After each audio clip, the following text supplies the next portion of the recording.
안녕하세요. 이상튜브입니다.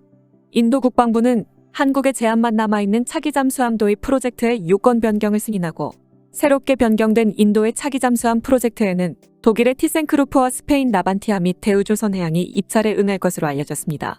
인도는 프랑스 네이발 그룹의 협조를 얻어 스코르펜급 잠수함의 인도 해군용 버전인 칼발리급 잠수함 6척을 건조 중이며 이후 조달 예정인 재래식 디젤형 잠수함 프로젝트인 프로젝트 75I의 제안 1회서를 지난해 7월에 발행했습니다.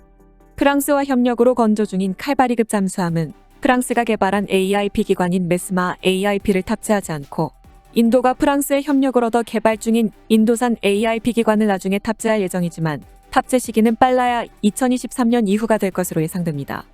한화로 약 8조 원 규모인 인도의 프로젝트 75I에는 AIP 기관 탑재와 대함 및 대지 순항미사일 12발 탑재와 이 밖에도 중어뢰 18발을 동시에 탑재할 수 있는 탄고 용량 등이 요구됩니다. 이러한 인도 국방부의 요구에 독일의 티센크루프와 스페인 나반티아, 러시아 아무르조선소와 한국의 대우조선해양이 입찰에 참여할 것으로 예상했지만 실제로 이 프로젝트에 응한 유일한 기업은 한국의 대우조선해양이었습니다. 독일은 214형 파생형인 잠수함을 제안했고 프랑스는 스코르펜급 잠수함과 슈프랑급 핵잠수함을 기반으로 한 새로운 설계 잠수함, 스페인은 S80 플러스형 잠수함을 제안했으며 러시아는 새롭게 설계한 아무르 1650형 잠수함을 제안한 것으로 알려졌으며 대우조선해양은 도산 안창호급 잠수함을 기반으로 한 DSM-23,000을 제안한다고 밝혔습니다. 하지만 인도 국방부는 이 프로젝트의 AIP 기관에 대한 운용 실적을 요구했고 이 조건을 충족시키지 못하는 프랑스와 스페인 및 러시아 기업이 탈락해 독일과 한국의 한판 승부가 될 것으로 예상되었습니다. 하지만 독일의 티센크루프 역시 인도가 요구하는 계약 조건에 부응할 수 없어 프로젝트 75I에서 철수한다고 인도 국방부에 통보했습니다. 참고로 프랑스는 스코르펜급 잠수함에 프랑스산 AIP 기관을 탑재하고 있지만 채용 실적이 거의 없으며 현재 스페인이 건조 중인 S80의 탑재 예정이었던 스페인산 AIP 기관은 기술적으로 해외 의존도가 높아 스페인이 직접 AIP 기관 개발 정책으로 전환했기 때문에 언제 실용화가 될 수 있을지는 알 수가 없습니다. 러시아도 AIP 기관을 개발했지만 라다형 잠수함의 탑재를 보류하고 아무르급 차기 잠수함부터 탑재가 예정되어 있기 때문에 인도가 요구하는 AIP 기관의 운용 실적에는 맞지가 않습니다. 더욱 구체적으로 설명하자면 일반적으로 다른 나라가 RFP를 발행한다면 입찰 준비 기간을 12개월에서 15개월 정도 주게 되지만 이번 인도의 RFP 준비 기간은 6개월밖에 안 돼 준비가 어려울 수 있으며 또한 인도 현지에서 건조한 잠수함의 성능이나 결함에 대해 30년간의 무제한 보증을 요구하고 있다는 점, 여기에 범위나 규모를 정하지 않은 불명료한 기술 이전을 요구하고 있는 점에서 독일의 티센크루프 역시 이번 입찰에는 응할 수 없다라고 말했습니다. 따라서 작년에 인도 국방부가 RFP를 발행했을 당시에 참여한 기업은 대우조선해양이 유일했습니다. 대우조선해양이 제안한 DSM-23,000은 도산 안창호급 잠수함에서 수직 발사 장치를 제거한 연료전지 방식의 AIP 기관을 탑재한 모델입니다. 대우조선해양은 DSM-23,000의 추진 시스템에 리튬이온 기술을 채용함으로써 경쟁국들이 제안하는 플랜보다 우위에 있다고 주장했습니다. 또한 대우조선해양은 인도용으로 제공하는 패키지에는 잠수함 군함이 포함될 가능성이 있다고도 언급하여 리튬이온 배터리의 채용과 잠수함 군함의 제공이 대우조선해양의 어필 포인트였습니다. 이에 대해 인도 언론들은 한국은 독일에서 214급 잠수함 라이센스 생산 시 AIP 기관의 기술 이전을 받았으며 따라서 잠수함에 탑재되어 운용 실적이 있는 AIP 기관을 제조할 수 있는 기술을 가진 기업은 독일과 한국뿐이라고 말했습니다. 하지만 이 프로젝트가 이대로 한국의 대우조선해양 수주로 결정될 것인가에 대해서는 현지 언론들도 의견이 엇갈렸습니다. 당시 인도 언론들은 경쟁 관계가 성립되지 않으면 현재의 제안 의뢰서가 파기되고 새로운 조건으로 RFP가 재발행된다라고 주장하는 언론도 있었고 이 프로젝트의 RFP 응답 시한이 평소보다 짧은 것은 중국 해군에 대한 위기감의 표현이며 잠수함의 건조 기간을 아끼기 위해 결국은 이대로 가게 될 것이라고 예상하는 언론도 있었습니다.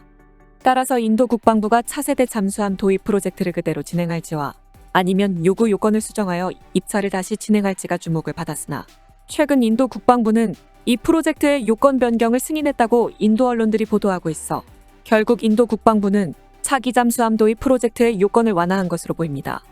인도 국방부가 새롭게 변경한 차세대 잠수함 도입 프로그램의 요건에서는 입찰에서 선정된 해외 기업에 대한 30년간 무제한 보증을 없애기 위해 연대 책임과 중대 책임 조항을 삭제하고 인도 기업과 공동으로 프로젝트를 진행하는 해외 기업의 책임 범위는 분담한 작업 범위만으로 한정되었습니다. 따라서 인도 국방부가 요건을 변경함에 따라 독일의 티센크루프와 대우조선해양이 입찰에 응할 예정이며 스페인의 나반티아도 현재 자국의 AIP 기관인 S80 플러스를 해상 시험 중이어서 새롭게 변경된 인도의 차기 잠수함 도입 프로그램에 응할 가능성이 높은 것으로 알려졌습니다. 하지만 이 프로젝트는 계약액의 60%가량을 인도의 산업에 투자해야 하고 스페인의 나반티아가 제안하는 AIP 기관은 운용 실적이 부족해 결국에는 독일의 티센크루프와 대우조선해양이 승부를 벌일 가능성이 높습니다. 인도의 브라보스 미사일에 대한 한 가지 소식을 더 전해드리겠습니다. 인도가 러시아 기업의 지원을 받아 개발을 진행하고 있는 브라모스2 극초음속 미사일에 대해 해당 관계자는 브라모스2에는 러시아의 지르콘 극초음속 미사일 기술이 통합되어 있을 가능성이 있으며 이 두 미사일은 같은 성능과 특성을 가지게 될 것이다라고 밝혔습니다.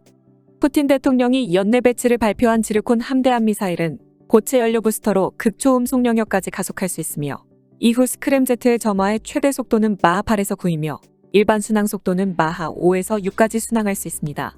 최대 도달 거리는 비행 코스에 따라 변화하기 때문에 약 600km에서 1000km 이상으로 알려져 있으며 주로 수상함정에 대한 공격용으로 사용되지만 육상에 대한 공격도 가능할 것으로 알려지고 있습니다.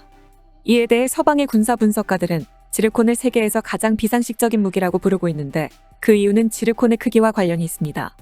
극초음속 미사일에는 부스터 로켓으로 극초음속 활공체를 발사하는 타입과 흡입 공기식 스크램제트를 사용한 순항미사일 타입이 있고 미 해군이 실용화를 추진하는 것은 전자의 HGV 타입입니다.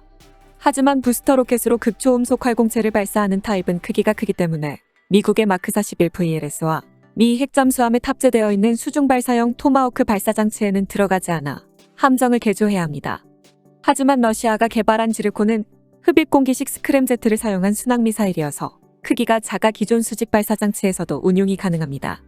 즉 지르콘 배치가 시작되면 러시아 해군은 함정의 물리적 개조 없이 극초음속 미사일을 운용할 수 있고 미 해군은 미사일 자체가 완성되더라도 함정이나 핵잠수함의 개조가 필요하기 때문에 함정에 대한 극초음속 미사일 배치에서 차이가 난다는 뜻인데 실은 미군도 러시아가 채택한 흡입 공기식 스크램제트를 사용한 순항미사일 시험에는 성공했습니다. 다만 이 미사일이 언제 배치가 될지는 알려지지 않았습니다. 이런 상황에서 인도는 지르콘 개발업체인 마시노스트로에니아와 공동으로 극초음속 미사일 브라모스2 개발을 추진하고 있으며 러시아 측 관계자는 브라모스2에는 지르콘 기술이 들어가 있을 수 있으며 이 두 미사일은 같은 성능을 갖게 될 것이라고 밝혀 주목을 받았습니다. 아직 브라모스2 개발에는 시간이 걸리기 때문에 세계에서 두 번째로 극초음속 순항미사일을 실용화시킬 수 있을지는 알 수 없지만 지르콘 등 극초음속 미사일은 미사일 수출 통제 체제의 사거리와 무게를 위반한 것으로 해외 수출은 어렵습니다. 하지만 인도와 러시아의 공동 개발 방식에 따른 극초음속 미사일 현지 제조에는 중동 국가들도 주목하고 있으며 실제로 아랍에미리트는 러시아와 킨잘 공중 발사 탄도미사일의 기술 이전에 대한 협상을 벌이고 있다고 보도된 바 있어 이미 극초음속 미사일 기술은 러시아를 통해 세계로 확산되고 있는 것으로 보입니다. 이상 마치겠습니다. 시청해주셔서 고맙습니다. 이상튜브였습니다.